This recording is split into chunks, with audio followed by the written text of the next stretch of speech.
Bienvenidos a una sesión más de México contra el COVID. El día de hoy tenemos el honor de presentar al doctor Andrés Hernández Ortiz. Él es anestesiólogo con una subespecialidad en medicina del dolor y cuidados paliativos por el Instituto Nacional de Ciencias Médicas y Nutrición Salvador Subirán. Doctor Hernández, bienvenido. Deseo los micrófonos. Adelante con la sesión.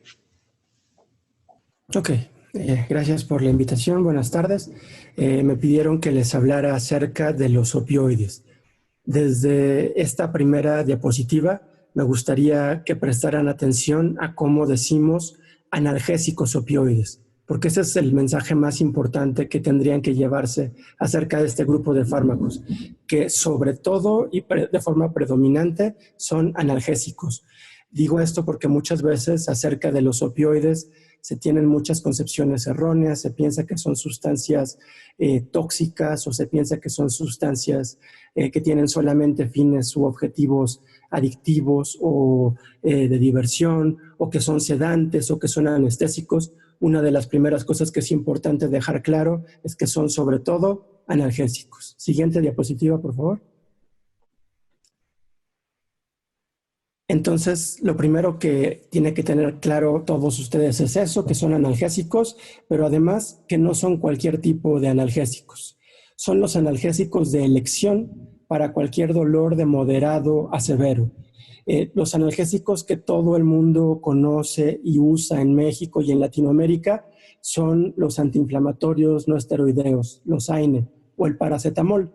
Pero estos analgésicos, aunque son los más conocidos por todos nosotros, son fármacos que solamente sirven para tratar el dolor de leve a moderado. Un AINE por sí solo o incluso en combinación son únicamente efectivos para tratar dolores que no sean severos, dolores de leve a moderado. Para tratar un dolor de moderado a severo es necesario agregar o utilizar un analgésico opioide. Dependiendo de cómo se utilicen los analgésicos opioides, además de eficaces, son seguros. Son seguros porque en muchas ocasiones incluso tienen menos efectos adversos o efectos adversos menos peligrosos que los antiinflamatorios no esteroideos.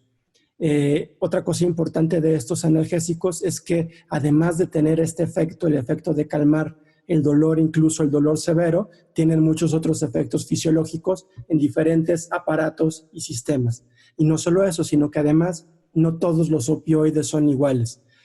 Todos los opioides obviamente tienen ciertas cosas en común, pero difieren entre sí a través de diferentes aspectos farmacocinéticos e incluso farmacodinámicos, porque existe más de un tipo de receptor opioide y cada analgésico opioide interactúa de forma diferente con cada uno de estos receptores, por lo tanto teniendo efectos diferentes o distintos entre sí. Siguiente diapositiva.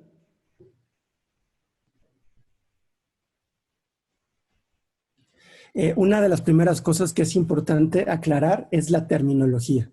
En muchas ocasiones, algunas personas se refieren a este grupo de analgésicos como narcóticos, pero el término narcótico para referirse a los opioides no es adecuado, cuando menos desde el punto de vista de los profesionales de la salud. ¿Por qué?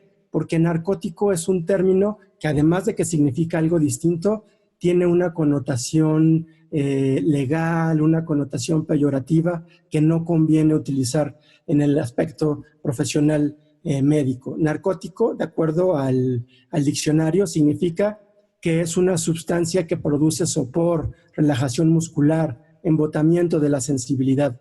Y estas cosas son términos muy genéricos que se podrían aplicar para muchas otras sustancias diferentes, como por ejemplo antihistamínicos, benzodiazepinas, sedantes, y de ninguna forma se refiere a lo que es más importante y más específico para los opioides. Además de que narcótico nos hace pensar en narcosis, en narcotráfico, en narcotraficante y además en todos los aspectos legales y peyorativos. Siguiente diapositiva. Por eso es más útil referirnos a ellos como opiáceos o como opioides.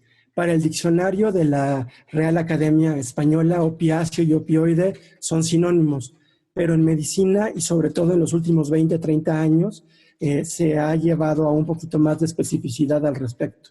En la actualidad ocupamos más el término opiáceo para una sustancia que se obtiene a partir del opio y opioide para todas las demás sustancias que se parecen a los opiáceos. Entre todos los analgésicos opioides, solamente 3 están presentes de verdad en el opio. Ya saben ustedes que el opio es una sustancia blanquecina que se toma de un momento muy específico del ciclo de una forma de amapola.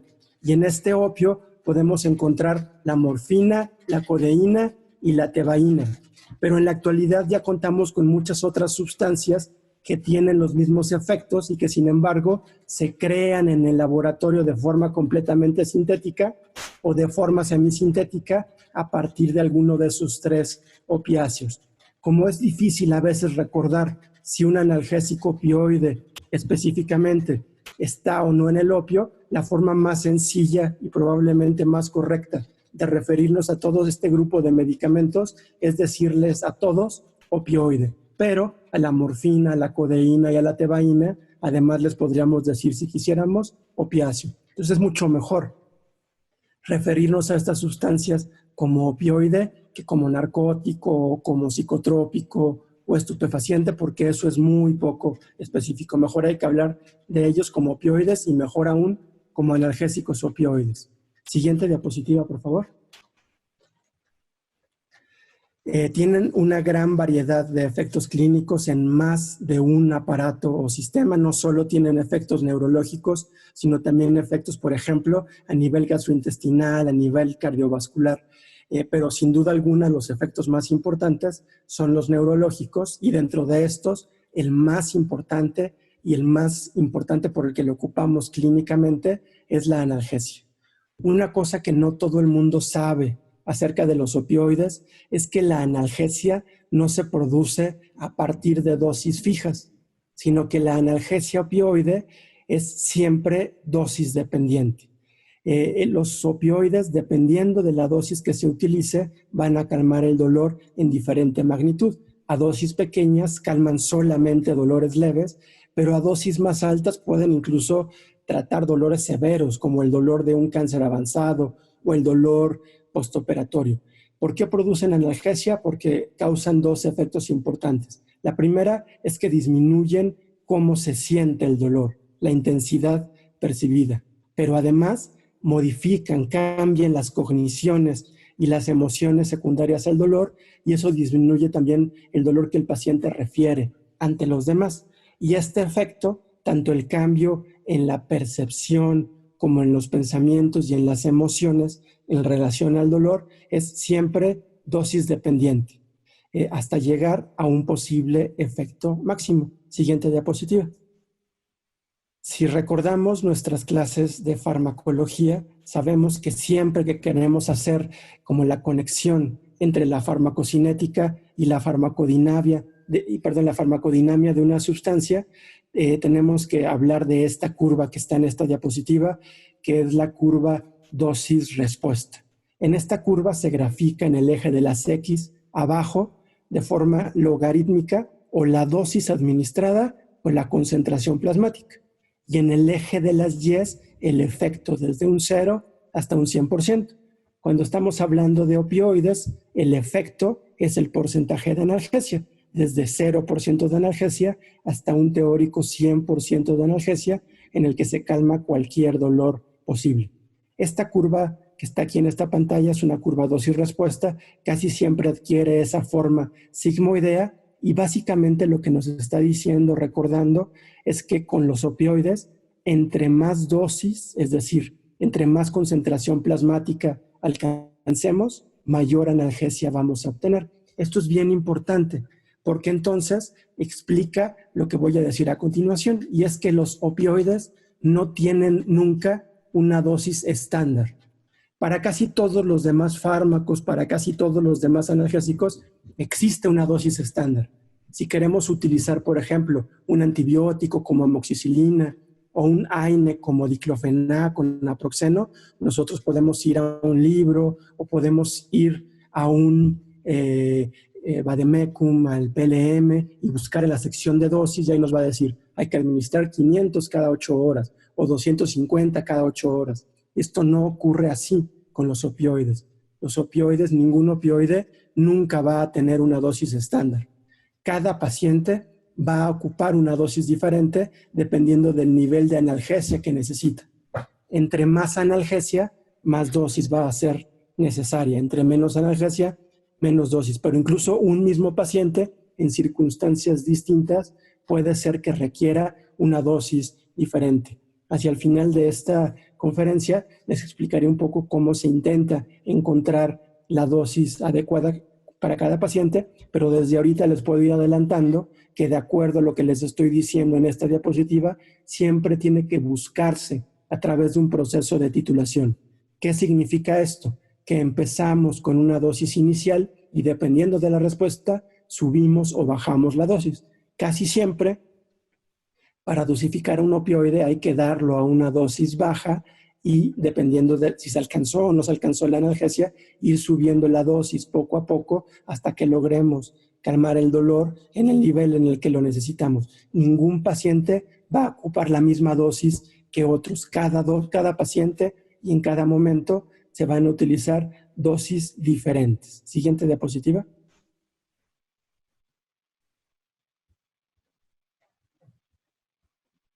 Muy bien. Quedamos que la analgesia es el principal efecto a nivel del sistema nervioso central, pero no es el único. Todo el mundo sabe que los opioides pueden producir sedación. Aquí en lo que acabo de decir, la clave es el puede producir sedación, pero no es necesario y nunca se busca la sedación. La mayor parte de las veces lo que buscamos es que se calme el dolor sin necesidad de sedación. Lo que estoy diciendo es que la sedación con los opioides siempre es un efecto adverso. ¿Por qué? Porque bien dosificado el opioide generalmente solamente va a producir una sedación mínima, un poquito de sueño, como cuando le damos un antihistamínico de primera generación a nuestros pacientes y les da algo de sueño. No buscamos el sueño generalmente, pero se puede producir. La otra consecuencia de esto que acabo de decir es que los opioides no se utilizan para dormir a la gente, no se ocupan como sedantes. Cuando queremos sedar a un paciente tenemos que ocupar otro grupo de medicamentos, como por ejemplo los anestésicos intravenosos o las benzodiazepinas, fármacos como midazolam, propofol, pero no los opioides. Los opioides nunca se ocupan para sedar a las personas. ¿Por qué? Porque generalmente se necesitan concentraciones plasmáticas mucho más altas que las que se ocupan para analgesia para producir sedación. Y además concentraciones plasmáticas que son muy cercanas a las que ya causarían depresión respiratoria. Para sedar a alguien con un opioide necesitaríamos ya ocasionar niveles importantes de depresión respiratoria y entonces esto sería problemático o esto sería causar un efecto adverso completamente innecesario. Entonces a veces cuando le damos un opioide a alguien para calmar el dolor puede ser que tenga algo de sedación, pero nunca se le pone opioide a alguien para calmarle o para ocasionar sedación a una persona. Se utiliza para calmar el dolor, ¿de acuerdo? Además de la sedación, los opioides también pueden causar una sensación de pesadez o de dificultad para concentrarse. Esto también obviamente es un efecto adverso y junto con la sedación generalmente son efectos que se presentan normalmente solamente durante los primeros días de tratamiento y la mayor parte del tiempo desarrollan tolerancia mucho antes que la tolerancia analgésica y por lo tanto van desapareciendo a lo largo de las primeras 2 semanas. Los opioides también causan euforia, pueden llegar a causar disforia. Explicando, euforia es una sensación de bienestar, disforia es una sensación en general de malestar. Los opioides pueden causar cualquiera de las dos, pero de forma clásica en la mayor parte de los pacientes pueden causar euforia. Esta es una de las razones por las que los opioides pueden ser utilizados para fines diferentes a los médicos. Por ejemplo, por diversión, con fines adictivos, porque causan esta sensación de felicidad o de bienestar. Normalmente, cuando se dosifican cuidadosamente para causar analgesia, no se obtiene euforia a niveles importantes y por lo tanto no suele ser un problema. Además de estas sensaciones, potencialmente un opioide podría causar agitación o en casos extremos, pero afortunadamente raros, algunos efectos psicomiméticos. Recuerden que psicomiméticos implica algo que sugiere o que simula una psicosis. Entonces, en teoría, un opioide podría llegar a causar alucinaciones, delirios. Sin embargo, esto es muy raro y generalmente cuando ocurre es porque más bien se está presentando un cuadro de delirium, y estos fenómenos forman parte del cuadro de delirium, aunque podrían presentarse fuera del contexto de un delirium. Siguiente diapositiva, por favor. Otros de los efectos muy famosos, muy conocidos y muy actual de los opioides, está la depresión respiratoria. Una cosa que es muy importante recordar de la depresión respiratoria es que depresión respiratoria no es lo mismo que dejar de respirar.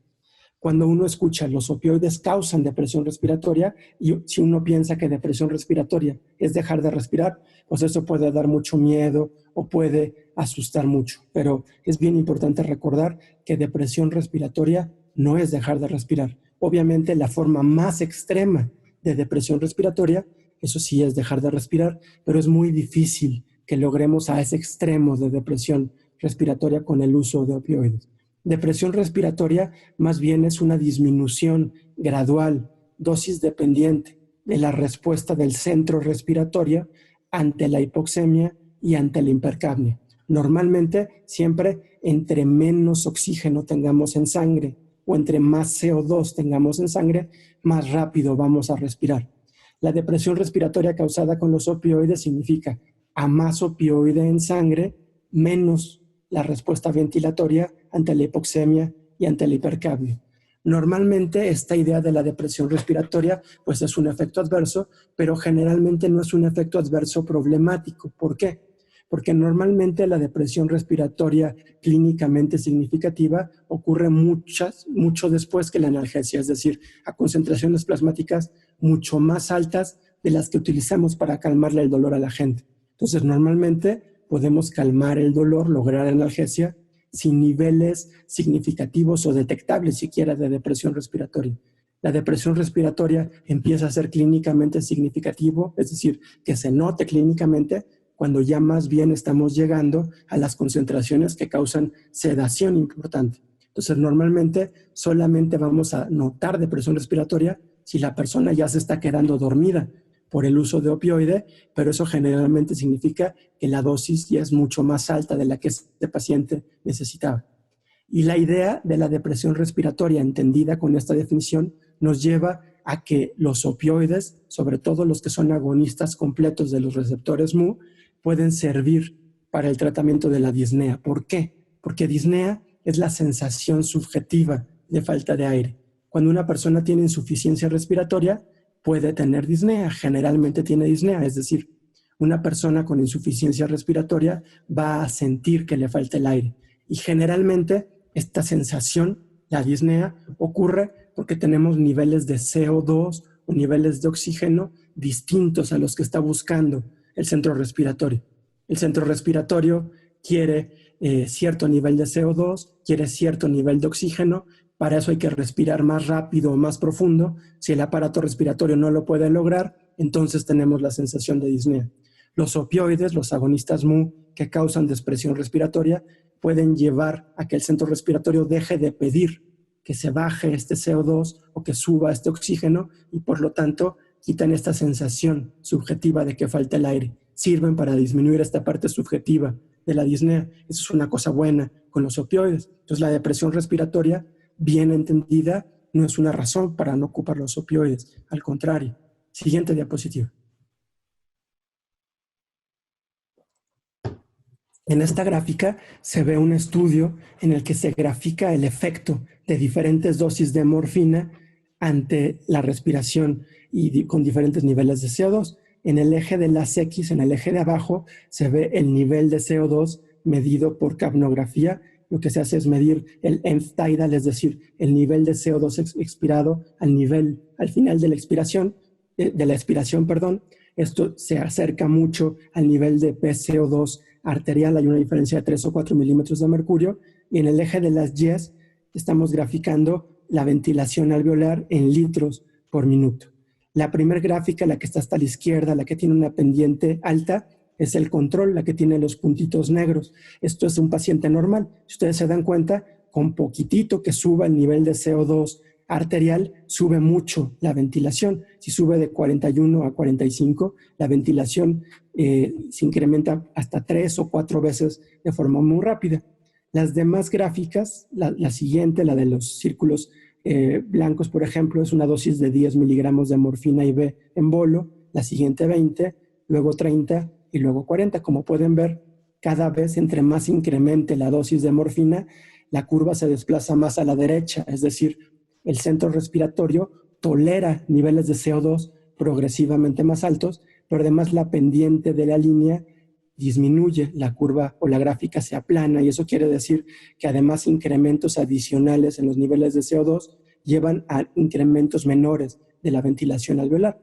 Ustedes pueden ver que incluso con una dosis muy alta de morfina, 40 miligramos IV en bolo, el paciente no deja de respirar, simplemente tolera niveles de CO2 más altos. Se necesitarían dosis mucho más altas de morfina para lograr que una persona deje de respirar. Y como pueden ver ustedes, esto es completamente dosis dependiente. Entonces no tengan miedo a la depresión respiratoria. Cuando ustedes titulan con cuidado la dosis de opioide simplemente para calmar el dolor, generalmente esto ni siquiera se va a notar clínicamente, y ya quedamos que la depresión respiratoria es la razón por la que fármacos como morfina o fentanilo pueden ser utilizados para tratar la disnea, incluso a dosis bien bajitas en los pacientes que están en cuidados paliativos. Siguiente diapositiva. Ya quedamos que tiene efectos neurológicos, hablamos de los efectos respiratorios, también tienen efectos a nivel gastrointestinal. Todo mundo que tiene experiencia con el uso de opioides sabe que los opioides causan náusea y vómito y que causan estreñimiento. Alrededor del 30% de los pacientes que reciban un opioide van a tener náusea o vómito, también del 30 al 40% van a tener estreñimiento. ¿Por qué? Por los efectos gastrointestinales de los opioides. Ustedes saben que todo el tubo digestivo tiene su propio sistema nervioso, el sistema nervioso entérico, y las neuronas del sistema nervioso entérico también tienen receptores opioides, receptores Mu y muchos receptores kappa. Cuando se unen los opioides a los receptores opioides a nivel entérico, se va a ocasionar una cosa que se conoce como disfunción intestinal opioide. Disminuye en general toda la actividad peristáltica, pero se causa hipertonicidad del músculo liso no peristáltico, y por lo tanto se incrementan el tono de los esfínteres, se incrementa la motilidad de segmentación o mezcla, pero disminuye toda la actividad propulsiva. Lo que se ve clínicamente es que disminuye el vaciamiento gástrico, se tarda mucho más algo que entre por la boca a salir en las evacuaciones, y además obviamente se ve estreñimiento. Pero además esto lleva a que se distiendan las asas intestinales, y eso puede causar, además de distensión abdominal, náusea y vómito por esta distensión. Pero además también hay receptores en el sistema nervioso central, en el área del vómito, en el área postrema, que puede causar directamente náusea y vómito, pero además, por si esto no fuera suficiente, hay receptores opioides también en el aparato o en el sistema vestibular. Eso puede ocasionar mareo, y el mareo a su vez puede causar náusea y vómito. Entonces, los opioides causan náusea, vómito y estreñimiento a través de diferentes mecanismos, tanto en el sistema nervioso central como en el aparato gastrointestinal. Eso es bien importante tenerlo en mente, porque si el 30% va a tener náusea y vómito y hasta el 40 o 50% va a tener estreñimiento, ustedes pueden ver que la mayor parte de los pacientes que reciban un opioide pues van a tener alguno de estos efectos adversos. Se estima que hasta el 80% de los pacientes que reciben un opioide van a tener al menos un efecto adverso. Siguiente diapositiva, por favor. Esta diapositiva también es muy importante porque en muchas ocasiones los médicos que no tienen mucha experiencia con el uso de opioides dejan de ocuparlos por miedo a los efectos hemodinámicos.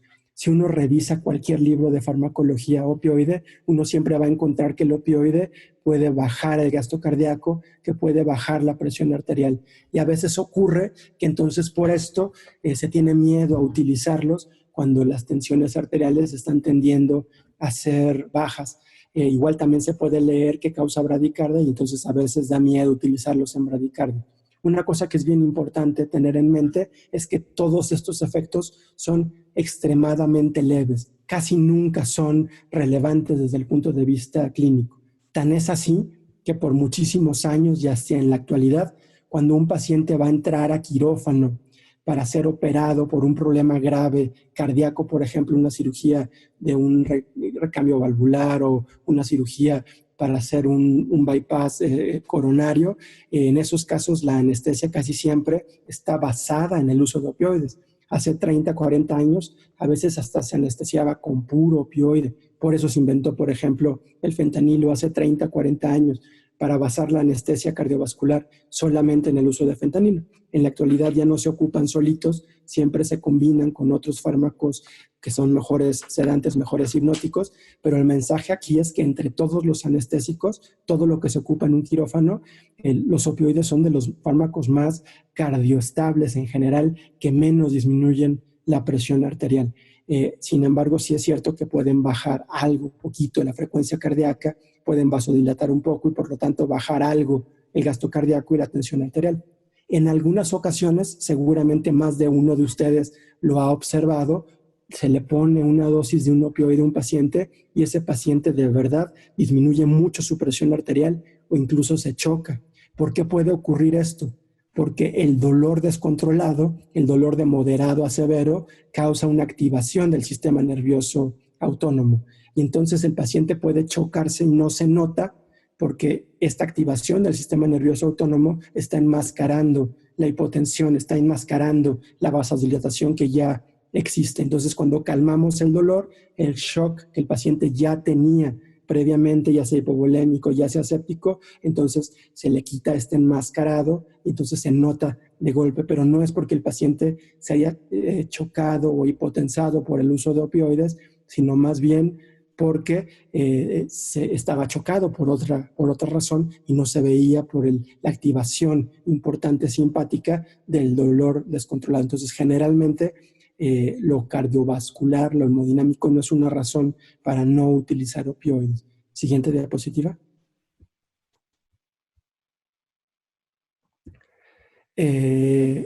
Tienen otros efectos, además de estos que son los más conocidos o los más famosos, los opioides, sobre todo los agonistas mu, además de que pueden servir para tratar la disnea, como estoy hablando de opioides agonistas mu, ahorita vamos a ver cuáles son estos, pero son fármacos como morfina, fentanilo, oxicodona, codeína en menor medida. Todos estos fármacos, además de servir para tratar la disnea, también disminuyen los reflejos tusígenos. Algunos opioides, por ejemplo, como la codeína, a veces se venden específicamente con esos objetivos. Los mejores antitusígenos justamente son los que contienen codeína, por ejemplo.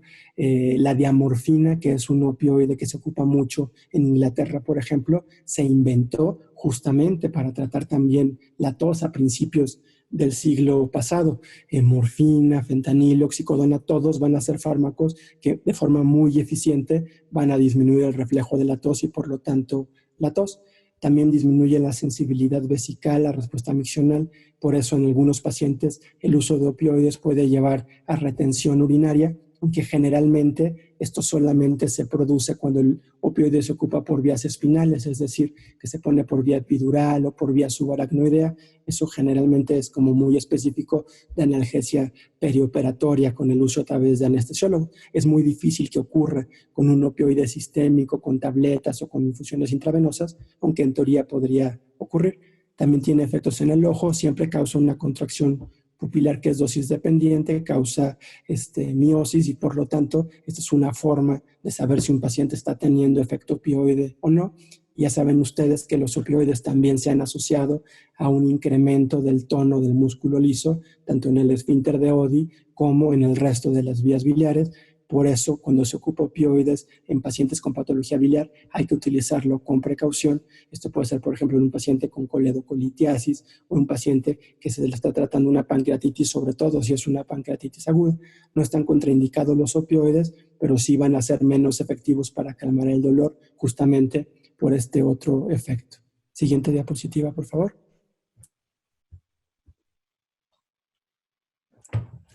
Entonces tiene una serie de efectos: analgesia, sedación, disfunción intestinal opioide, depresión respiratoria, disminución de los reflejos autónomos, sobre todo el de la tos, y causa euforia. Aquí esta diapositiva pregunto, ¿y son efectos benéficos o efectos adversos? Bueno, pues depende de qué es lo que se esté buscando. La analgesia casi siempre es un efecto benéfico, casi siempre es la razón por la que utilizamos el opioide, pero la analgesia también podrá ser un efecto adverso en ciertas circunstancias. Por ejemplo, un paciente que tiene apendicitis y que no tiene diagnóstico, si se le pone el opioide, el dolor se le puede quitar casi por completo, porque así de buenos son los analgésicos opioides, y no darnos cuenta que el paciente sigue con apendicitis. La analgesia casi nunca es un efecto adverso, pero lo podría ser en algunas circunstancias. Casi siempre es un efecto benéfico. Igual la sedación. La sedación casi siempre es un efecto adverso. Casi nunca queremos sedar a un paciente con opioides, pero en algunos pacientes en cuidados paliativos, si aparece sedación por el opioide, pues hasta puede ser algo benéfico que ayuda a que el paciente esté más tranquilo. Igual con la disfunción intestinal. La disfunción intestinal opioide, es decir, el estreñimiento inducido por opioides, casi siempre, sin duda, es un efecto adverso, pero si, por ejemplo, tenemos un paciente con cáncer de tubo digestivo, que le hicieron una resección muy importante de casi todo el colon o de todo el colon y tiene una ileostomía con diarrea, pues a veces los opioides se ocupan para causar estreñimiento a propósito. Por ejemplo, la loperamida. La loperamida es un opioide, es un agonista de los receptores Mu y se utiliza para eso, para causar estreñimiento a propósito. A veces le damos morfina a alguien, oxicodona a alguien y tiene estreñimiento, y el estreñimiento es deseable justo porque tenía diarrea antes. Lo mismo aplica, les decía yo, para la depresión respiratoria. La depresión respiratoria siempre da mucho miedo cuando no entendemos qué es, pero ahora que ustedes ya entienden que depresión respiratoria es simplemente que el centro respiratorio tolere un poquito mejor la hipoxemia y la hipercapnia, pues entenderán que la depresión respiratoria normalmente no es peligrosa cuando se ocupa con dosis con cuidado y bien tituladas, y que en ocasiones es justamente lo que deseamos, por ejemplo, en el paciente que tiene disnea en cuidados paliativos, con fármacos con morfina, fentanilo. Damos una dosis chiquita de morfina, chiquita de fentanilo, no para que haya más depresión respiratoria, sino solamente para que el centro respiratorio tolere los niveles de CO2 y oxígeno que el paciente ya tiene y que su sistema respiratorio no puede compensar. Igual la supresión de reflejos autónomos. Quitar la tos, quitar la protección de la vía aérea, pues generalmente se puede pensar que es algo malo, pero cuando están a niveles leves, con dosis bajitas, pues puede servir para tratar la tos, como con todos estos jarabes de codeína que se utilizan en todo el mundo para tratar prácticamente cualquier tos. E igual con la euforia generalmente se considera que es un efecto adverso, porque un opioide que causa euforia pues puede ser utilizado con fines adictivos, pero bueno, también puede ayudar a que un paciente en cuidados paliativos se sienta un poquito mejor, aunque nunca es un efecto que buscamos directamente con los opioides, siempre es un efecto secundario, pero no necesariamente un efecto adverso. Siguiente diapositiva. ¿Cómo es que actúan los opioides? En la actualidad ya queda muy claro. Sabemos que actúan a través de su interacción con una serie de receptores de membrana que se conocen como receptores opioides. Los receptores opioides no están puestos allí para los opioides exógenos, sino que nosotros tenemos de forma natural unos ligandos endógenos que se conocen como endorfinas, encefalinas y dinorfinas, que son eso, opioides endógenos, opioides con los que nacemos, opioides que nuestro cerebro utiliza todo el tiempo para modular nuestra respuesta analgésica. Nosotros no siempre sentimos la misma intensidad del dolor y normalmente no tenemos dolor demasiado severo, y esto es porque nuestro propio sistema nervioso normalmente tiene la capacidad de modular qué tanto dolor sentimos. Igual si estamos en una situación de estrés agudo, en una guerra, en un accidente, normalmente en esos momentos no sentimos dolor porque nuestro propio cuerpo modula nuestro nivel de dolor. Es decir, tenemos sistemas analgésicos naturales con los que nacemos. El sistema opioide es eso, es un sistema con el que nacemos que sirve para calmar nuestro dolor. Es un sistema que empieza en el tallo cerebral, específicamente en la sustancia gris periacueductal, lo que está ahí en esta imagen como PAG, y también en la médula rostro-ventromedial. Ahí hay muchos receptores opioides y cuando una endorfina o cuando un opioide exógeno se une a estos receptores, se activan estos sistemas que se ven ahí en verde o en rojo que bajan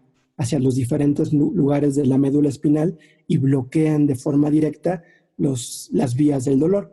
Ahí en esta diapositiva, en un color como rosa, violeta, se ven las vías del dolor, las vías ascendentes que vienen de la periferia en el nociceptor, hacen una sinapsis primera con una neurona de proyección que decusa su axón hasta el otro lado y sube por los haces espinotalámicos hasta llegar al tálamo. Bueno, las vías opioides endógenas ya ven cómo bajan y hacen ahí sinapsis directamente o con la aferente primaria o con la neurona de proyección, o ahora se sabe con interneuronas, y bloquean el dolor, disminuyen, causando una hiperpolarización de estas vías del dolor, y entonces el dolor sube menos o de plano se bloquea por completo dependiendo de la dosis de opioide. Así es como actúan los opioides, activando estos sistemas completamente naturales. Esta idea es bien importante que la tengan en mente. El opioide, entonces, no es una sustancia tóxica o venenosa o peligrosa. El opioide es simplemente un ligando exógeno que simula lo que hacen nuestras propias endorfinas y activa el sistema analgésico más natural que existe, el que estamos ocupando todo el tiempo. Por ahí estoy viendo en el chat que alguien pregunta, ¿y qué pasa con los pacientes con fibromialgia, por ejemplo? Bueno, justamente son pacientes en los que estos sistemas descendentes, estos sistemas inhibitorios descendentes, estos sistemas analgésicos naturales no funcionan como deben de funcionar, entonces sienten dolor en todo el cuerpo, aunque no tengan nada en el cuerpo y su sistema nervioso funcione como debe de funcionar, no están modulando el dolor como se debe modular. Entonces los opioides simplemente simulan esta analgesia natural que tenemos todos, absolutamente todos. Siguiente diapositiva. Perfecto. Los receptores opioides son receptores de membrana que tienen 7 pasos transmembranales y que tienen un extremo que está fuera de la célula y otro que está dentro de la célula. La parte que está fuera de la célula es la que interactúa con la endorfina o con el opioide que nosotros administramos, y la parte que está dentro es la que va a interactuar con el sistema de segundos mensajeros, que casi siempre son proteínas G inhibitorias que van a llevar a una hiperpolarización de la célula, aunque también hay otros sistemas de segundos mensajeros. Siguiente diapositiva.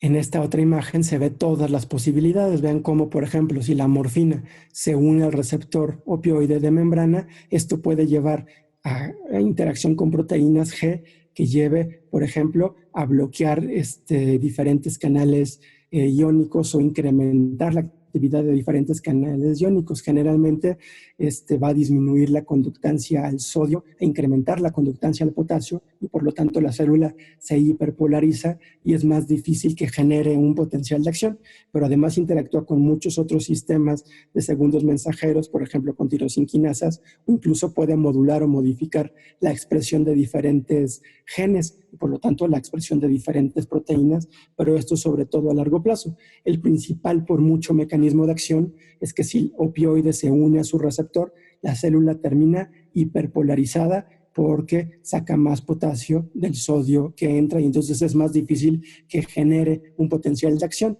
Si la célula, si esta neurona es más difícil que genere un potencial de acción, pues no va a transmitir la señal de dolor, y esto es lo que generalmente lleva a la analgesia tan profunda que ocasionan los opioides. Siguiente diapositiva. Hay receptores opioides presinápticos y posinápticos, de los que les hablaba la diapositiva anterior, eran de los posinápticos que hiperpolariza la célula, pero también hay receptores presinápticos, diferentes tipos, que puede llevar a que entre menos calcio y por lo tanto que sea más difícil que se liberen neurotransmisores. Entonces no solamente lleva a que sea más difícil que se genere un potencial de acción, sino que además sea más difícil que se liberen todos estos neurotransmisores que se ocupan en las vías de dolor ascendentes, y por lo tanto también disminuye la posibilidad de que llegue la señal dolorosa o llegan menos señales dolorosas en general. Siguiente diapositiva. Hay muchos tipos de receptores opioides, por ejemplo, están los receptores mu, los receptores kappa, los receptores delta, los receptores sigma y unos más nuevos recientes que es el OP1 o receptores NOP, que son los de orfanina, nociceptina. Sin embargo, cuando uno está empezando a aprender sobre opioides, sería más útil, o cuando menos es mi recomendación, que uno se enfoque solamente a los dos receptores principales, que son los receptores mu y los receptores kappa. Entendiendo los receptores mu y los receptores kappa, uno puede entender la gran mayoría de los efectos clínicos de los opioides que se ocupan todos los días. Es importante también que sepan que hay diferentes como formas de ponerle nombre a los receptores opioides. La más famosa, la más conocida es esta, con las letras griegas, ¿no?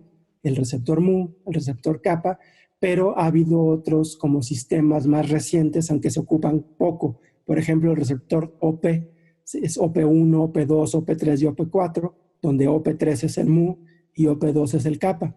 Pero también una forma de mantener el previo, la letra griega, pero con las letras más usuales. Entonces este es el receptor MOR, que básicamente es mu opioid receptor, pero pues lo abreviamos de esta forma y ya no necesitamos la letra griega, o kappa opioid receptor o KOR. Les pongo estas otras terminologías para que sepan que es lo mismo que decir mu o kappa, pero como se hicieron famosas y casi todo el mundo lo ocupa así, lo más seguro es que lo sigan utilizando o escuchando como receptor mu y como receptor kappa.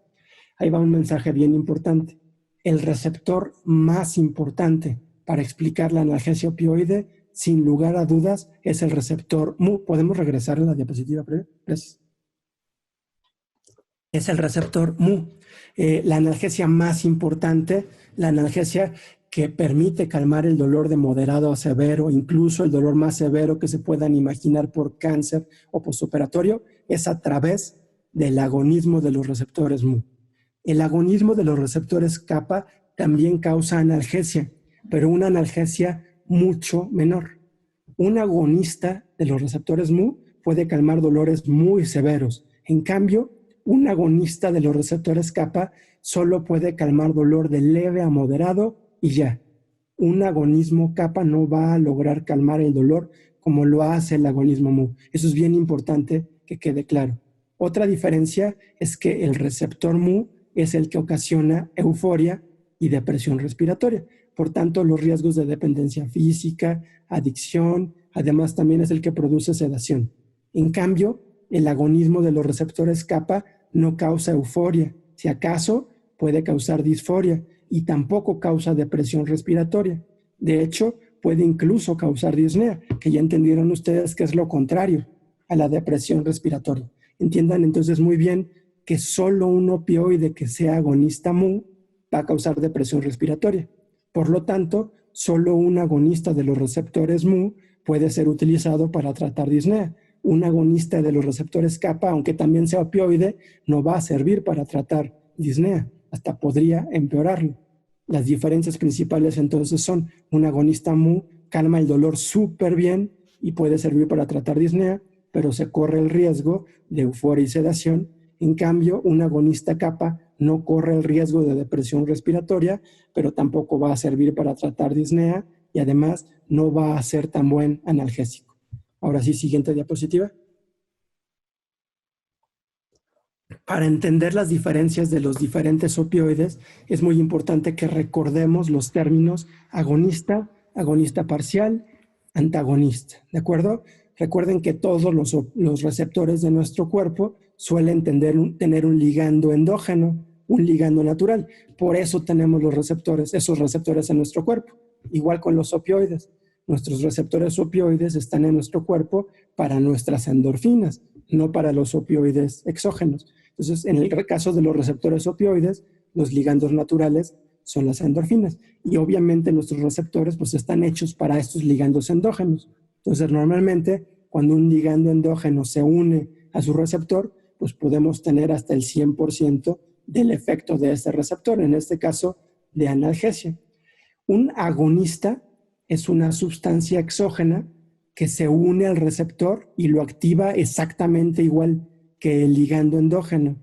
Por lo tanto, puede obtener hasta el 100% del efecto. Vean allí en esta imagen abajo a la derecha cómo el agonista pues a más concentración va subiendo su efecto hasta que llega al 100% del efecto.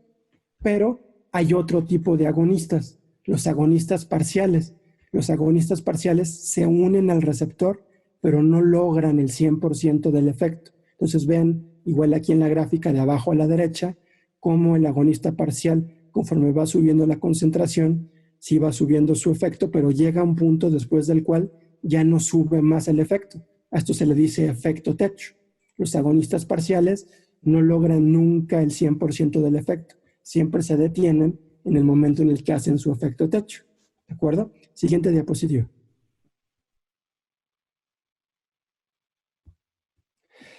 Los antagonistas, en cambio, son una sustancia que se une al receptor, pero no lo activan.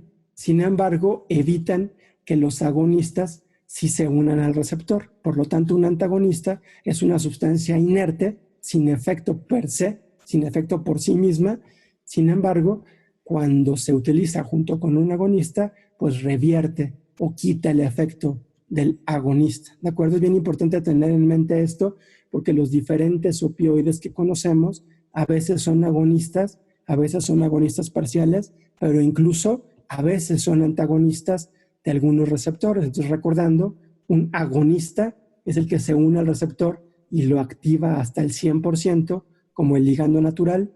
Un agonista parcial es el que se une al receptor y lo activa, pero no puede lograr el 100% del efecto, por lo tanto tiene un efecto techo. Y el antagonista es el que se usa para revertir el efecto de los agonistas. Se une al receptor y no lo activa, pero evita o compite, a veces ni siquiera compite, y evita por completo el efecto del agonista. Siguiente, por favor. Eso nos va a ayudar a entender dos conceptos que son muy importantes. Uno es el concepto de eficacia y el otro es el concepto de potencia. Los dos conceptos son muy importantes para entender a los diferentes opioides y si los confundimos podemos cometer errores graves. En esta diapositiva les muestro dos enunciados que son ciertos, son completamente correctos. El primero dice, la buprenorfina es un opioide, es 100 veces más potente que la morfina. Esto es cierto. Cuando uno lee esto y si uno no entiende qué significa potencia, uno puede creer que entonces la buprenorfina es mejor analgésico que la morfina, que es 100 veces mejor analgésico que la morfina. Y eso no es cierto. De hecho, la morfina es mejor analgésico que la buprenorfina. Pero hay que entender qué significa que algo sea 100 veces más potente. Vean la otra frase, dice, la nalbufina tiene la misma potencia que la morfina. Y es cierto, pero leyendo esto uno puede creer que la nalbufina es igual de buena como analgésico que la morfina, y no es cierto. La morfina es de los mejores analgésicos que existen, y la nalbufina es muy mal analgésico.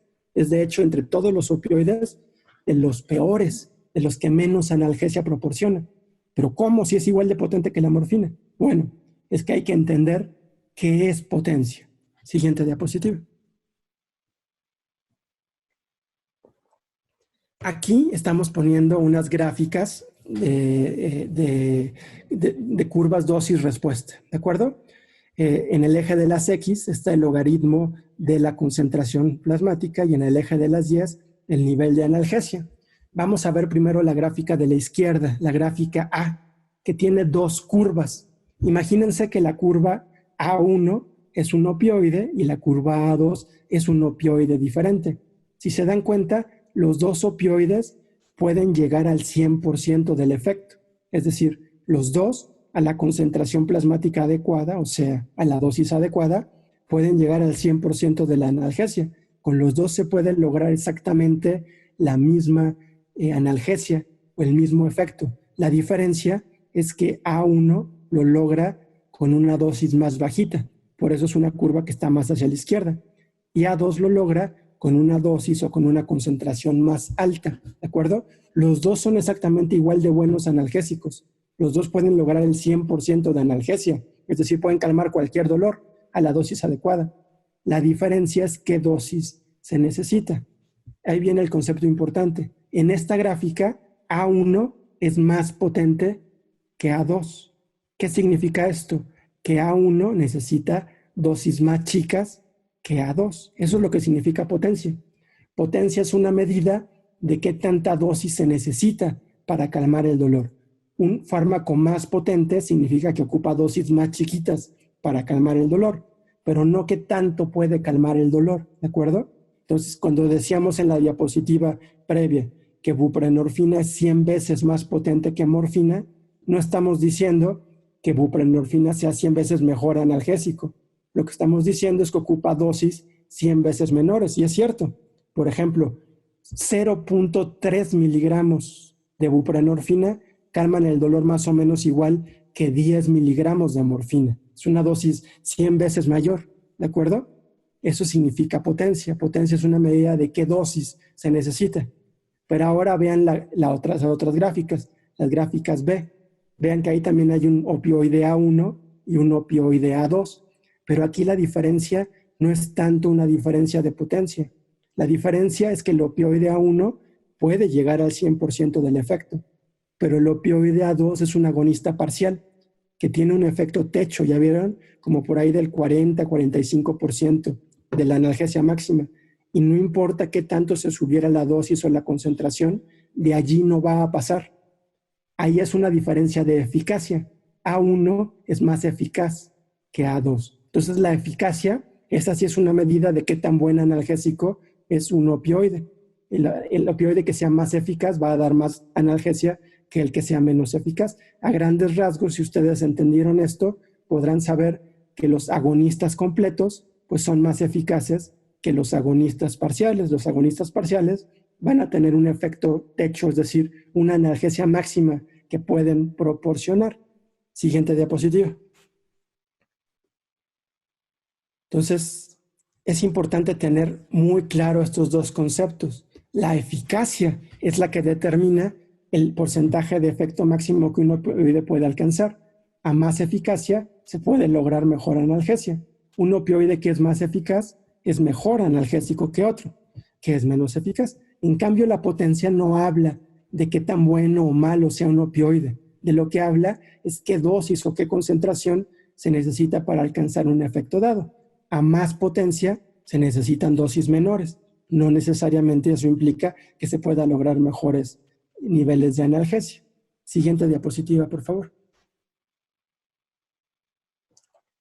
Entonces, en la gráfica A, en las gráficas A, hay una diferencia de potencia, en las gráficas B, una diferencia de eficacia. Siguiente diapositiva. De acuerdo a estos conceptos, a los conceptos de potencia, eficacia, agonismo parcial y antagonismo, podemos dividir a los diferentes opioides en 4 grupos diferentes. Obviamente hay muchas formas diferentes de clasificar a los opioides, pero me parece que esta es la clasificación que es más útil desde el punto de vista clínico, ¿de acuerdo? Podemos dividirlos en, primero, agonistas muy completos. Agonistas muy completos, otra forma de recordarlos es decirles los que se parecen a la morfina, los similares a la morfina, porque la morfina es el agonista muy completo arquetípico, los agonistas parciales de los receptores mu, los agonistas antagonistas, que vean bien, es específicamente los que son agonistas del receptor kappa y al mismo tiempo antagonistas del receptor mu, y por último, opioides que además de ser opioides tienen otros mecanismos de acción. Hay muchos opioides que además son antagonistas en MDA, que además son inhibidores selectivos de la recaptura de serotonina o inhibidores selectivos de la recaptura de norepinefrina y que entonces calman el dolor, además de por la vía opioide, por otras vías distintas. Dependiendo de a cuál de los 4 grupos pertenece a un opioide, qué efectos clínicos nos va a dar. Siguiente diapositiva. Primero, hablemos de los más importantes de todos, los agonistas del receptor mu, los agonistas del MOR o del OP3. El prototipo es la morfina y son los mejores analgésicos que existen. ¿Por qué? Porque ya quedamos que el agonismo de los receptores mu puede ocasionar una analgesia bien profunda, una analgesia que hasta puede permitir que operen a alguien. Es una analgesia que puede calmar casi cualquier dolor. Obviamente, si es agonista de los receptores mu, además de ser el mejor analgésico que existe, además puede ocasionar depresión respiratoria, por lo tanto, se puede utilizar para tratar disnea y puede causar sedación dosis dependiente. Entonces, por ahí preguntaron en el chat, ¿qué opioides son los que se pueden utilizar para tratar la disnea? Pues estos, los que se parecen a la morfina, los que son agonistas completos del receptor mu, solamente estos, porque estos son los que causan depresión respiratoria dosis dependiente. Desgraciadamente, también son los opioides que están más controlados por las agencias regulatorias, como por ejemplo EMA en Europa, FDA en Estados Unidos o COFEPRIS aquí en México. ¿Por qué? Porque son los que ocasionan euforia y también son los que podrían ser utilizados con fines adictivos. Por eso están tan bien controlados, ¿de acuerdo? Y todos tienen un perfil farmacodinámico similar, es decir, no importa cuál de ellos sea, estamos hablando de opioides como morfina, oxicodona, hidromorfona, fentanilo, no importa cuál ocupemos, los efectos clínicos van a ser muy parecidos. Todos dan analgesia profunda, todos dan depresión respiratoria, dosis dependiente, todos causan estreñimiento, todos pueden llegar a causar sedación. Siguiente diapositiva. Vamos a hablar de los más importantes. El prototipo, sin lugar a dudas, el que es más importante que todos sepamos y conozcamos es la morfina. Es el que está en el cuadro básico de la OMS en todo el mundo. Todo el mundo debería de poder tenerlo disponible porque es el prototipo de los agonistas completos del receptor mu. También tiene agonismo parcial kappa, pero lo más importante de la morfina es que es agonista del receptor mu. Se puede administrar por vía oral, hay tabletas, se puede administrar por vía parenteral, hay ampolletas para inyectarse, se pueden ocupar por vía intravenosa, por vía intramuscular o por vía subcutánea, pero yo me imagino que ustedes ya tienen bien claro que en la actualidad ya no se vale utilizar analgésicos por vía intramuscular. ¿Por qué? Porque la inyección intramuscular duele, no tiene ningún sentido causar dolor para calmar el dolor. Casi todos estos opioides se pueden usar igual por inyecciones subcutáneas que duelen mucho menos, entonces no tienen ningún sentido administrarlos por vía intramuscular. Y más si pensamos que la duración de la morfina es de 4 a 6 horas. Entonces estar inyectando a alguien intramuscularmente algo cada 4 a 6 horas es una tortura completamente innecesaria. Entonces por vía parenteral mejor se le ocupa por vía intravenosa o por vía subcutánea. La morfina también existe en México en presentaciones libres de conservador que puede ser utilizado por vías espinales como subaracnoideo o epidural. Esto obviamente es exclusivo para anestesiólogos. La morfina tiene una biodisponibilidad oral muy baja, de alrededor del 30%. Por eso cuando la morfina se ocupa en tabletas por vía oral, se ocupan dosis 3 veces mayores que por vía intravenosa. Entonces, si un paciente necesitara 20 miligramos de morfina IV al día, por vía oral necesitaría el triple, necesitaría 60 miligramos al día por vía oral. Por esto, porque de lo que ustedes le dan a alguien de morfina por vía oral, solamente el 30% llega a la circulación sistémica. No es por falta de absorción, sino porque hace un fenómeno de primer paso, ¿de acuerdo? Un fenómeno de primer paso hepático y por eso la biodisponibilidad es solamente de una tercera parte. Siguiente diapositiva. La morfina se elimina toda ella por vía hepática. El hígado lo metaboliza a través de reacciones de fase 2, es decir, reacciones de conjugación. Lo conjuga específicamente con ácido glucurónico, entonces se convierte en 2 posibles metabolitos, M3G, que es el glucurónido 3 de morfina, y M6G, que es el glucurónido 6 de morfina. Una cosa bien importante a tener en mente es que los 2 metabolitos son metabolitos activos. M6G tiene los mismos efectos que morfina, pero a más potencia.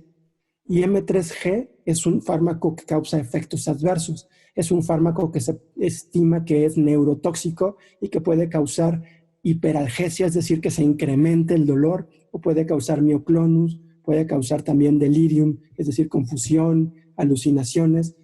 Son 2 metabolitos que no conviene que se acumulen. Y aquí viene una cosa muy importante con morfina. Los 2 glucurónidos, M3G y M6G, se eliminan por vía renal. Y entonces son metabolitos que se acumulan en el paciente que tiene insuficiencia renal. Empieza desde que la tasa de filtración glomerular baja de 60 mililitros minuto, pero es muy marcado cuando está por abajo de 30. Cuando está por abajo de 30 mililitros minuto, la tasa de filtración glomerular se empiezan sin lugar a dudas a acumular M6G y M3G.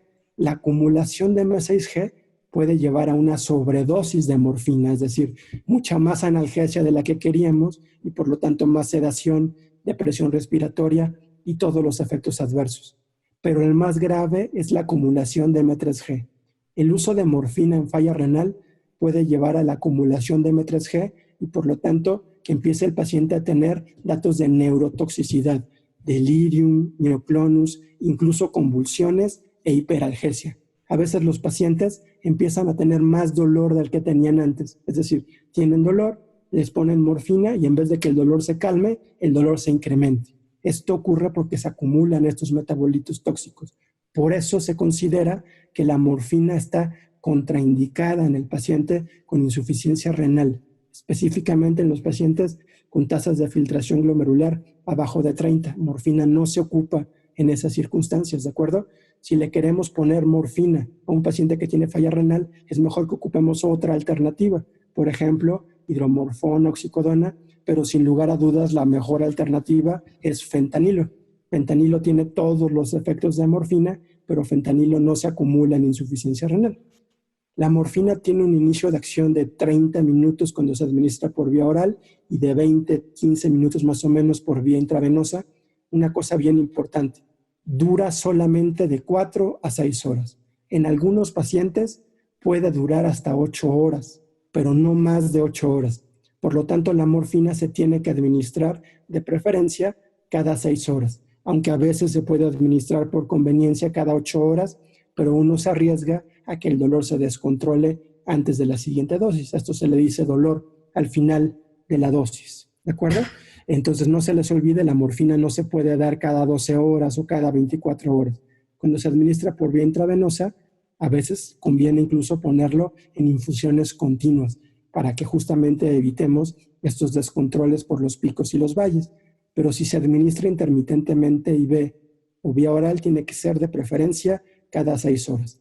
Normalmente en un paciente virgen a opioides se empieza alrededor de 20 miligramos al día por vía intravenosa, es decir, alrededor de 60 miligramos por vía oral, porque acuérdense que la biodisponibilidad es de solamente una tercera parte.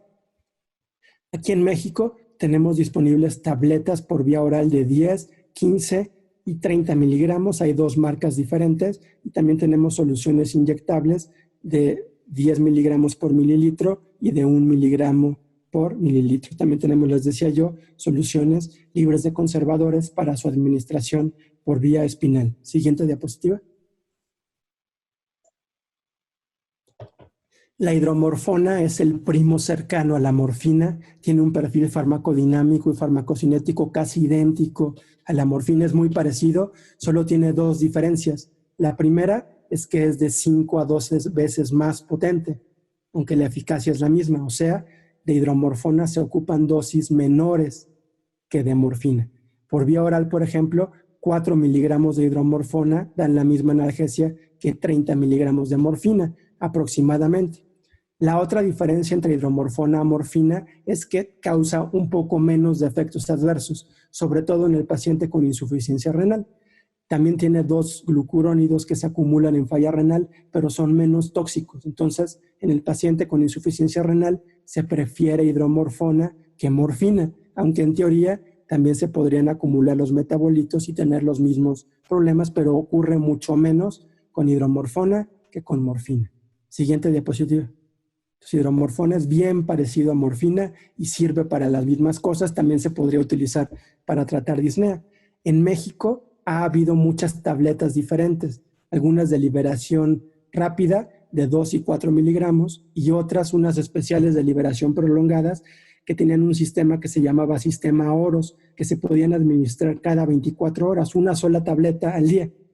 Estas 2 formas de tabletas, tanto las de liberación rápida como liberación prolongada, están aprobadas en México, pero no se venden. Las razones son exclusivamente comerciales. A lo mejor más adelante se vuelven a vender, pero desde hace más o menos 2 años es imposible encontrarlas aquí en México. En México ahorita lo único que se puede conseguir son ampolletas para su uso por vía parenteral. Vienen ampolletas de 2 miligramos y tienen una relación de 2:1 con la hidromorfona oral. ¿Por qué? Porque la biodisponibilidad de la hidromorfona es de alrededor del 50%. Como pueden ver, tiene una mayor biodisponibilidad que la morfina. Siguiente diapositiva, por favor. Gracias. Otro agonista mu completo que tiene un efecto muy parecido a la morfina es la oxicodona. La oxicodona, sin embargo, tiene una diferencia. Sí es cierto que es un agonista mu muy importante, igual que morfina, igual que hidromorfona, pero además es un agonista bastante eficaz de los receptores kappa, ¿de acuerdo? Entonces, oxicodona en teoría puede dar una analgesia un poquito mayor que la de morfina, justamente porque tiene los dos mecanismos de acción, pero sí parece que el ser agonista kappa le confiere también un poco mayor riesgo de adicción, ¿de acuerdo? La oxicodona, entonces, en Estados Unidos, por ejemplo, en Canadá, es un opioide que se ha asociado mucho a problemas adictivos. Tiene una biodisponibilidad oral más alta que la morfina y por eso es mucho más potente que morfina, tanto por vía oral, aunque es igual de potente que morfina por vía intravenosa. También es igual de eficaz. Oxicodona es una gran alternativa. Una ventaja que tenemos de oxicodona en México es que sí existen disponibles presentaciones tanto por vía oral como por vía intravenosa parenteral. Siguiente diapositiva, por favor.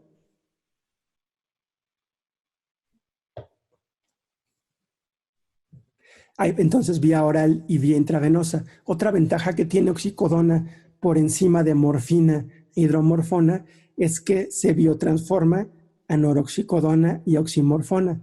Los dos son metabolitos activos, pero a diferencia de morfina e hidromorfona, no son metabolitos neurotóxicos. ¿Se acuerdan que dijimos que si ocupamos morfina o hidromorfona en insuficiencia renal, se pueden acumular los metabolitos neurotóxicos y dar efectos adversos graves?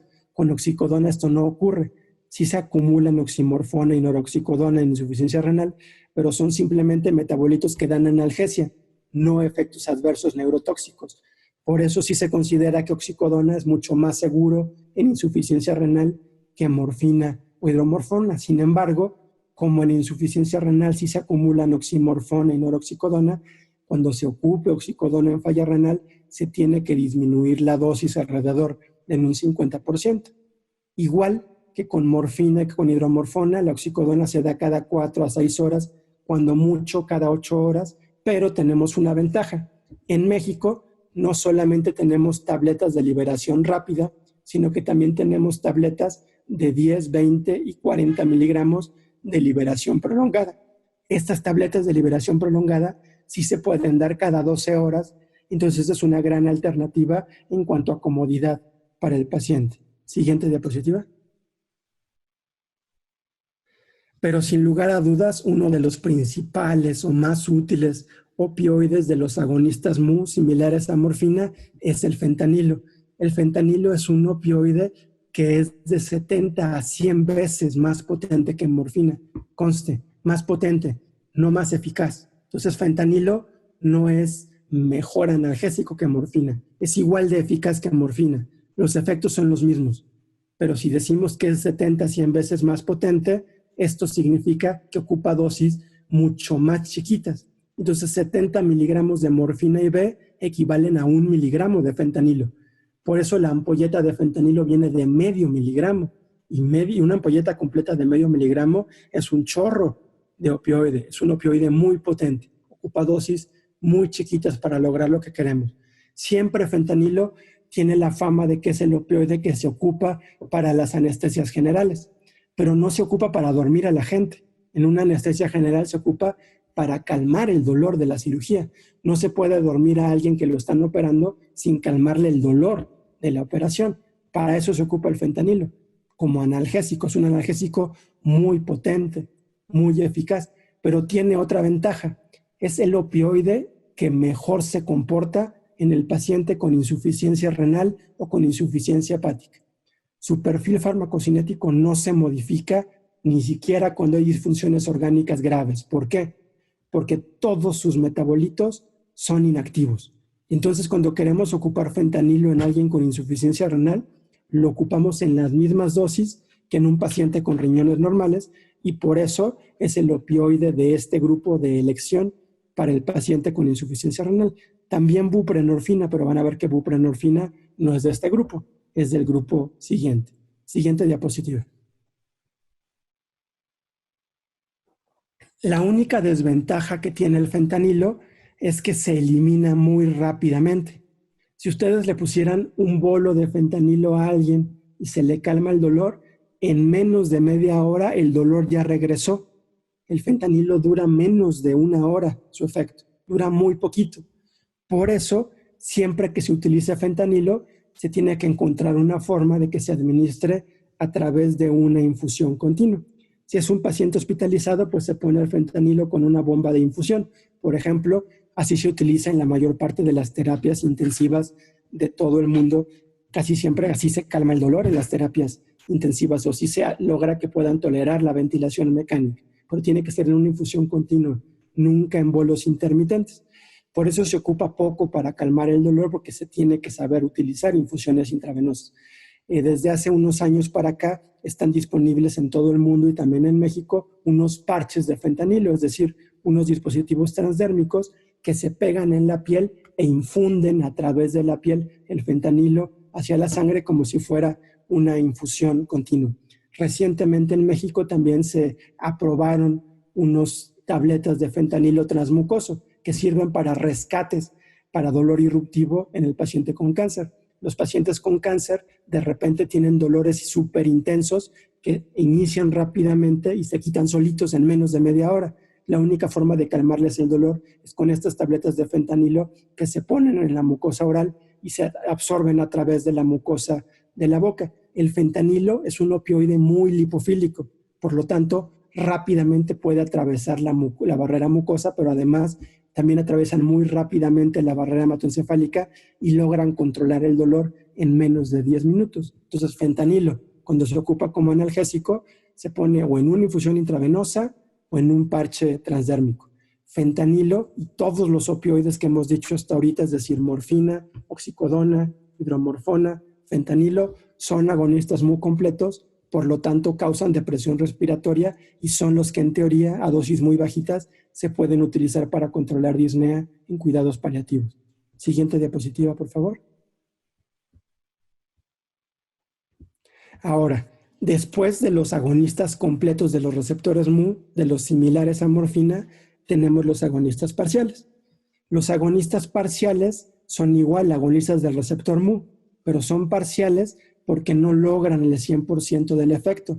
Tienen un efecto techo, es decir, una dosis máxima, después de la cual ya no pueden dar analgesia. Es decir, estos opioides, aunque igual son opioides e igual interactúan con el receptor mu, no son igual de buenos analgésicos. Todos son menos eficaces. Generalmente estos agonistas parciales, como son menos eficaces, son menos buenos analgésicos, pero también tienen menos efectos adversos. Por eso, los agonistas parciales generalmente son los primeros opioides que utilizamos, porque aunque son menos buenos como analgésicos, tienen menos efectos adversos y pueden ser buenos para controlar dolores menos fuertes, dolores más moderados en general. Y la ventaja es que van a tener menos efectos adversos. Todos estos, los agonistas parciales, tienen mucho menos depresión respiratoria. Por eso estos agonistas parciales, tengan en mente muy bien esto, no sirven para controlar disnea. Solo los otros, los que dijimos antes, podrían ser utilizados para disnea. Estos otros, los agonistas parciales, no, porque no causan depresión respiratoria. Siguiente. Recordando lo de agonista completo y agonista parcial, vean la gráfica B. A1 serían los opioides de los que ya hablamos. A1 sería morfina, oxicodona, hidromorfona, fentanilo, los agonistas completos de los receptores mu. Ahora vamos a hablar de A2, es decir, los que tienen efecto techo, los que tienen menos analgesia y menos efectos adversos. Estamos hablando de los agonistas parciales. Siguiente. El arquetipo, y casi el único que está disponible en todo el mundo dentro de los agonistas parciales, es codeína. Es muy famoso y se ocupa mucho en todo el mundo. Casi siempre Por ejemplo, en el paciente con dolor oncológico es el primer opioide que se ocupa en todo el mundo junto con hidrocodona. Aquí en México se utiliza poco porque no es tan fácil conseguirlo y no es tan barato. Es un poquito caro, además de que es fracción 2 y por lo tanto necesita recetario controlado. Pero este es el prototipo de los agonistas parciales. Solo tiene alrededor del 50% de la eficacia de los otros opioides. Solamente puede lograr el 50% de la analgesia, pero es una buena opción para empezar porque también tiene menos efectos adversos. Es 12 veces menos potente que morfina y es un profármaco. Cuando ustedes le ponen codeína a alguien por vía oral o en los países en los que hay vía intravenosa, por vía intravenosa, en México no hay, llega al hígado y el hígado por reacciones de fase 1 lo convierte en morfina. Entonces codeína es un profármaco de morfina. Siguiente diapositiva. La codeína tiene una desventaja y es que produce más náusea y vómito que todos los demás opioides. Por eso, la mayor parte de las personas no van a tolerar dosis mayores a 65 miligramos, que es más o menos el equivalente a 5 miligramos de morfina oral. Por eso solo sirve para calmar dolores de leves a moderados. En todo el mundo se ocupa mucho como antitusígeno. Aquí en México por muchos años ha costado mucho trabajo encontrar jarabes con codeína como antitusígenos y además son fracción 2, pero en teoría sí deberían de poderse conseguir, pero se ocupa poco porque necesita el recetario controlado. En México sí se puede conseguir un poco más fácilmente combinado con diclofenaco y combinado con paracetamol. Son las dos combinaciones principales que tenemos. No tenemos codeína sola y tenemos este jarabe que antes traía efedrina, ahora más bien trae fenilefrina. Siguiente. El otro opioide agonista parcial, y este sí lo tenemos en muchas presentaciones en México, es la buprenorfina. Además de ser agonista parcial MU, además interactúa con otros receptores opioides como los kappa y también los de orfanina nociceptina. Eso no es tan importante. Lo más importante es que tengan en mente que es un agonista parcial de los receptores MU. Entonces, es hasta 100 veces más potente que morfina, pero es menos eficaz que la morfina. ¿Por qué? Porque es un agonista parcial. Ocupa dosis muy chiquitas, dosis incluso de mucho menos de 1 miligramo generalmente, porque es muy potente, pero no es más eficaz que morfina. Sin embargo, entre todos los agonistas parciales, buprenorfina es el más eficaz de todos, ¿de acuerdo? De hecho, algunos incluso piensan que es tan eficaz que se acerca mucho a los agonistas completos. La biodisponibilidad oral es cercana al 0%, por eso no hay tabletas orales de buprenorfina, solo hay tabletas sublinguales que se tienen que absorber por vía sublingual, porque si se tragan no sirven de nada, porque su efecto de primer paso es casi del 100%. Entonces, si el paciente agarra la tableta y la deglute, no va a tener casi ningún efecto, ¿de acuerdo? La biodisponibilidad subcutánea y sublingual, esa sí es muy cercana al 100%. Siguiente diapositiva. Por eso es que hay tantas presentaciones de buprenorfina. De buprenorfina tenemos buprenorfina en tabletas sublinguales, en ampolletas parenterales que se pueden administrar por vía IV, subcutánea, también intramuscular, pero ya quedamos que nunca hay que ocupar opioides intramusculares, mejor subcutáneo si acaso. Y igual que fentanilo, buprenorfina es un opioide muy lipofílico y también tenemos parches, dispositivos transdérmicos de buprenorfina. Por eso es una de las razones por la que ahora buprenorfina se ocupa mucho en nuestro país. 0.8 miligramos de buprenorfina equivalen a 25 miligramos de morfina IV u 80 miligramos de morfina oral. Ven como si es 100 veces más potente que la morfina oral. Es muy, muy, muy potente. En México tenemos tabletas sublinguales de 0.2 miligramos, ampolletas de 0.3 miligramos y tenemos parches de 20, 30, 40 miligramos y en los últimos años ya hay parches más chiquitos de 10 y de 5 miligramos para dar dosis muy chiquitas. Les decía que el fentanilo es el opioide con una mejor farmacocinética en insuficiencia renal. Despuésito de fentanilo tenemos buprenorfina, pero como buprenorfina es un agonista parcial y queremos que los agonistas parciales dan menos efectos adversos, son más seguros, casi siempre cuando queremos ocupar un opioide para calmar el dolor en un paciente con insuficiencia renal, pues nuestra primera opción es buprenorfina. Si buprenorfina no es suficiente, pues entonces ya nos cambiamos a fentanilo. Pero si queremos calmar la disnea en un paciente de cuidados paliativos que tiene insuficiencia renal, pues no podemos ocupar buprenorfina, porque buprenorfina es un agonista parcial, no causa depresión respiratoria, no sirve para tratar disnea. Por eso, disnea e insuficiencia renal en cuidados paliativos, mejor fentanilo. Siguiente diapositiva. Luego tenemos los que son agonistas, antagonistas. Esto es bien importante que lo tengan en mente. De este grupo de los agonistas, antagonistas, estamos hablando de fármacos que son agonistas ya no del receptor mu, sino agonistas del receptor kappa. Así calman el dolor, uniéndose al receptor kappa. Pero ya quedamos que el receptor kappa no da tan buena analgesia. Entonces, estos opioides, aunque son opioides, son bien malos analgésicos, ¿de acuerdo? Porque además son antagonistas del receptor mu. Es decir, hacen lo contrario de lo que hacían morfina, fentanilo, oxicodona. Antagonizan el receptor mu, ¿de acuerdo? El único agonista antagonista que hay en México es la nalbufina. Nalbufina. Entonces, entiendan muy bien que la nalbufina, aunque es un opioide bien diferente a todos los demás. Tan es diferente que puede revertir, es decir, antagonizar la analgesia de morfina o de fentanilo. En los quirófanos, la nalbufina a veces se utiliza para despertar a la gente. Una persona que tiene exceso de fentanilo en sangre y que por eso no despierta o no respira, se le pone nalbufina y empieza de inmediato a respirar y despierta. Es decir, la nalbufina a veces se parece hasta a la naloxona, porque es un antagonista de receptores mu, igual que la naloxona.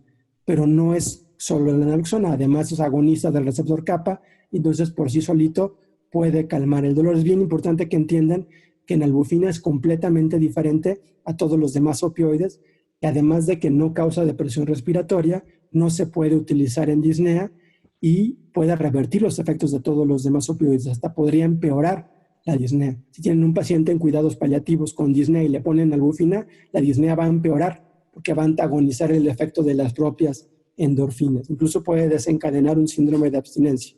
Siguiente diapositiva. ¿Siguen? Eso, perfecto, gracias. Entonces recuerden, la analgesia kappa es muchas veces menor que la analgesia mu, por lo tanto te dan muy mala analgesia. Hay muchos agonistas antagonistas en el mundo, nalbufina, pentazocina, butorfanol, pero de estos en México solo tenemos la nalbufina. Siguiente. Entonces la nalbufina es importante que ustedes sepan que aunque es un opioide, solo sirve para dolor de leve a moderado, no va a servir para dolor de moderado a severo porque es un agonista kappa y revierte la depresión respiratoria y la sedación de los agonistas mu. Pero si ya le pusiste nalbufina a alguien, ya no le puedes poner morfina, ya no le puedes poner otro opioide, porque nalbufina va a bloquear su efecto porque es antagonista de los receptores mu. Entonces, aunque es equipotente con morfina, es decir, 20 miligramos de nalbufina son igual que 20 miligramos de morfina, tiene un efecto techo bien importante, es un agonista muy malo por su efecto en los receptores kappa y su dosis techo está en 20 miligramos día. Entonces no se puede obtener más analgesia que eso. En general la nalbufina es muy mal analgésico, un opioide muy, muy mediocre. Siguiente diapositiva. Por último están los opioides atípicos. Son opioides que aunque interactúan con los receptores opioides, tienen también otros mecanismos de acción.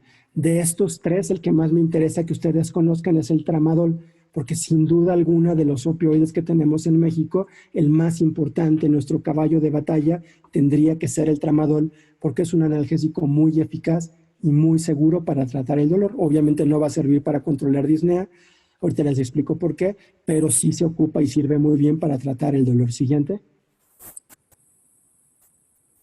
Solo rápidamente les hablo de dextropropoxifeno. Dextropropoxifeno es un opioide que fue muy famoso en México, se utilizó muchísimo. Lo que ustedes deben de saber es que ya no se debe de utilizar. En la mayor parte del mundo ya se retiró del mercado y en México ya se está retirando casi en todas sus presentaciones. Cuesta trabajo conseguirlo. Es un agonista parcial mu, pero además antagonista NMDA. El problema es que puede causar efectos adversos graves, letales.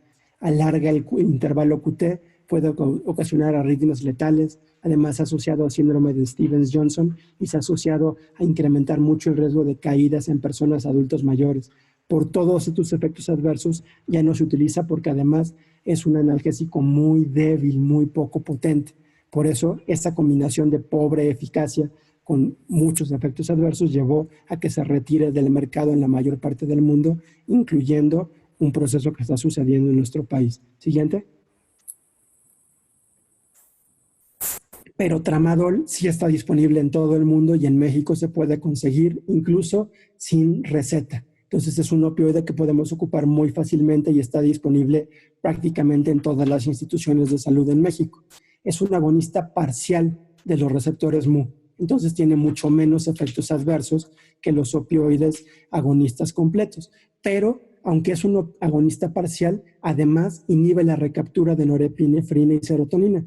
Nuestro sistema nervioso, no solamente tiene el sistema de analgesia endógena que depende de opioides, también hay otros dos, uno que depende de norepinefrina y otro que depende de serotonina. Por eso los fármacos que inhiben la recaptura de serotonina y norepinefrina también pueden tener efectos analgésicos. Ustedes saben que los antidepresivos que tienen estos mecanismos de acción a veces también se ocupan para tratar dolor neuropático, ¿de acuerdo? Como la duloxetina, por ejemplo, o los antidepresivos tricíclicos. Entonces, tramadol combina esos dos mecanismos de acción. Entonces, logra una gran analgesia, pero con poco efecto opioide. Solo el 30% de su analgesia es por el agonismo Mu y el otro, el 70%, son por los otros mecanismos de acción. Entonces, tenemos un opioide con mucho menos efectos adversos, que no puede causar depresión respiratoria, que no causa euforia, por eso se vende sin receta. Es muy difícil que haya adicción,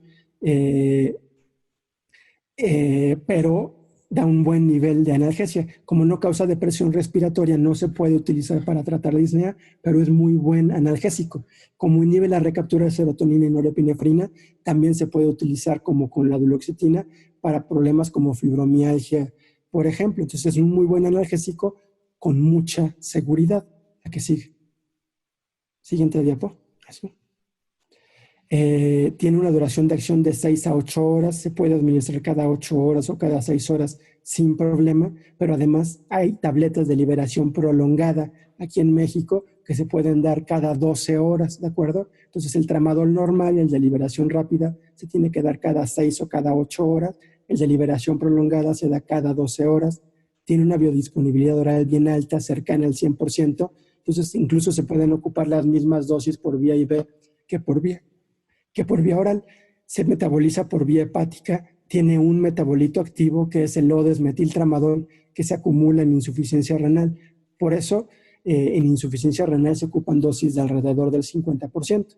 Como es un agonista parcial, tiene una dosis máxima. La dosis máxima en dolor oncológico es de 600 miligramos día y la dosis máxima en dolor no oncológico es de 400 miligramos día. En adultos mayores no nos podemos pasar de 300 miligramos al día y en el paciente con insuficiencia renal crónica terminal con tasas de filtración menores a 30 mililitros minuto no nos podemos pasar de 200 miligramos día. Siguiente diapositiva. Tenemos muchas presentaciones diferentes de tramadol. El tramadol es 10 veces menos potente que la morfina IV, 4 veces menos potente que la morfina vía oral. Entonces 600 miligramos de tramadol equivalen como a 150 miligramos de morfina por vía oral. Pues vean cómo el tramadol puede de verdad dar analgesia bien importante, aunque tiene una dosis máxima. Con 400, 600 de tramadol podemos controlar incluso dolores severos. Tenemos tabletas de liberación rápida, de liberación prolongada, tenemos gotas y tenemos soluciones para su administración parenteral que puede ser subcutánea o puede ser intravenosa, también intramuscular, pero ya quedamos que la intramuscular no. También hay tabletas en las que vienen en combinación con paracetamol que nos puede dar analgesia multimodal de forma muy segura. Lo único problemático es que quedamos que tramadol es un agonista parcial y por lo tanto no sirve para tratar disnea. Siguiente. Este opioide nada más es importante que se los mencione, probablemente no lo van a utilizar nunca porque sí es un opioide muy peligroso que necesita recetario fracción 1, es la metadona. La metadona es el opioide más eficaz que existe, porque además de ser un agonista muy completo como la morfina, como el fentanilo, además es antagonista en MDA como la ketamina y además inhibe la recaptura de norepinefrina y serotonina como tramadol o como duloxetina, todo mezclado en el mismo opioide. Por eso es el analgésico más eficaz que existe cuando tenemos un paciente con cáncer que no le podemos controlar el dolor ni con morfina ni con fentanilo, nos cambiamos a metadona.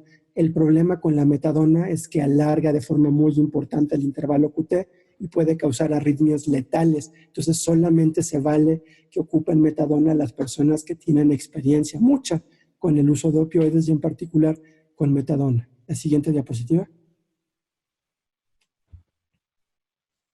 La metadona AIV, hay por vía oral, las dos están disponibles en México. Otro problema de la metadona es que se metaboliza por citocromo P450, específicamente por la enzima CYP3A4 y CYP2D6. Y hay muchísimas interacciones farmacológicas posibles hasta con comida, hasta con vino, uva o incluso el jugo de toronja.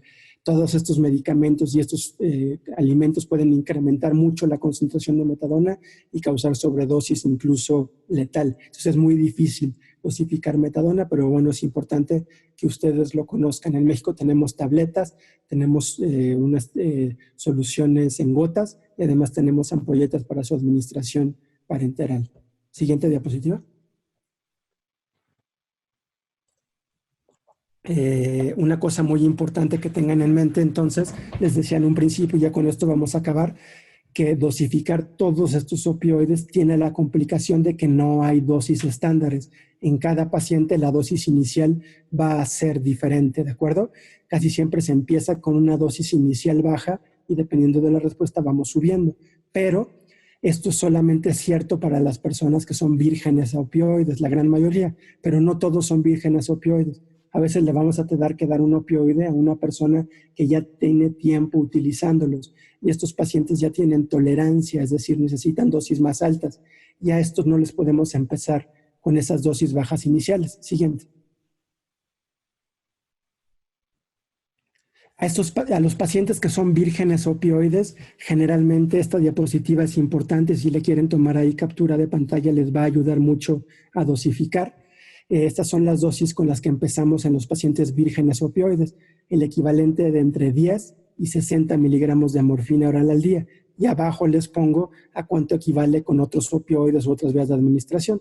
Por ejemplo, con tramadol oral empezamos con algo que esté entre 40 o hasta 240 miligramos día. Dentro de ese rango empezamos con esa dosis y luego le vamos subiendo dependiendo de cómo esté respondiendo el paciente. Si se dan cuenta, es un rango más o menos amplio, pero es que los pacientes sí son muy difíciles. ¿Cómo elegimos una dosis dentro de este rango? Pues tomando en cuenta estas 4 variables que les pongo allí. La edad, si tiene cáncer o no tiene cáncer, la intensidad del dolor y cómo está funcionando su hígado y su riñón. En pacientes con edad avanzada, con dolor no oncológico, con dolores leves, si hay falla renal o hepática, empezamos con dosis más chiquitas. Pero en pacientes jóvenes, los pacientes con cáncer, en dolores severos o cuando el hígado y el riñón están bien, empezamos con dosis más altas. Entonces, imagínense que le quiero empezar tramadol intravenoso a alguien. Si ese alguien tiene 90 años, tiene dolor de rodillas no oncológico, es decir, es dolor por gonartrosis, dolor leve, por ejemplo, 5 de 10, 4 de 10, y además tiene falla renal, pues le voy a empezar cuando mucho con 40 miligramos al día. Pero si una persona más bien tiene 33 años y tiene cáncer de páncreas, estadio 4, con dolor 10 de 10 severo, hígado y riñón normales, pues a se le puede empezar los 200 miligramos de tramadol IV sin ningún problema. Me muevo dentro de ese rango dependiendo de estas 4 variables. Y ya dependiendo de la respuesta, voy subiendo la dosis poco a poco hasta que logre el efecto que estoy buscando. Siguiente diapositiva. Ahora, cuando ya tenemos un opioide a otra dosis y le tenemos que cambiar de opioide, no hacemos otra vez lo mismo de empezar con dosis bajas y titular, sino más bien tenemos que hacer una cosa que se conoce como rotación equianalgésica opioide. En el Instituto de Nutrición hicimos este diagrama que tienen ustedes acá, que nos ayuda a convertir de un opioide a otro. Ahí están las operaciones que tenemos que seguir para rotar de un opioide. Por ejemplo, imagínense tramadol oral, si ustedes lo ven ahí en medio, dice tramadol BO, Si quiero pasar de ahí a morfina oral, pues divido la dosis entre 4. Y si de ahí de morfina oral quiero pasar a morfina IV, pues divido la dosis entre 3. Y así puedo yo rotar de cualquier opioide a cualquier otro opioide. Siguiente diapositiva. Otra diapositiva, por favor.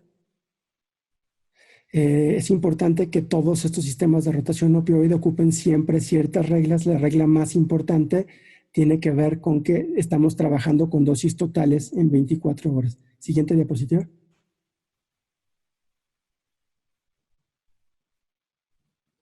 Siguiente diapositiva, por favor. ¿Otra más? Hay diferentes sistemas de rotación opioide que se pueden utilizar como pero es solamente un ejemplo. Ya se nos está acabando el tiempo, entonces quiero ver si hay alguna otra diapositiva más. Creo que ya estamos acabando. Perfecto. Entonces estoy aquí disponible para preguntas, comentarios que quieran hacer. Muchas gracias, doctor Hernández. Por el tiempo, vamos a hacer algunas preguntas que nos hicieron en el chat. MRG López pregunta, ¿los opioides pueden potenciar la analgesia al combinarlo con AINES? Si sí, ¿cuál es la combinación ideal? Sin duda alguna se pueden utilizar, ¿no? A esto se le conoce como analgesia multimodal. Se ocupa mucho para tratar analgesia postoperatoria. La idea es que cuando combinas un opioide con un AINE, vas a necesitar menos opioide y por lo tanto vas a tener menos efectos adversos. De hecho, ese es el estándar para manejar dolor de moderado a severo y se puede combinar prácticamente cualquier AINE con cualquier opioide. Una combinación que está muy estudiada, por ejemplo, en dolor postoperatorio es ketorolaco con tramadol, por ejemplo, pero no se puede hablar de que haya una combinación ideal. Prácticamente cualquier AINE se puede combinar con cualquier opioide, siempre y cuando que no esté contraindicado el uso del AINE, ¿no? Muchas gracias, doctor. Hospital de León pregunta, ¿todo paciente con opioide fuerte se recomienda que tenga doble laxante? No, sin duda alguna no. Sí es cierto que un porcentaje muy importante de los pacientes que reciban un opioide fuerte van a necesitar un laxante, pero no todos, ¿no? En las diferentes series se estima que alrededor del 50, cuando mucho el 60% de los pacientes que reciban un opioide fuerte van a necesitar un laxante, pero cada paciente va a ser distinto.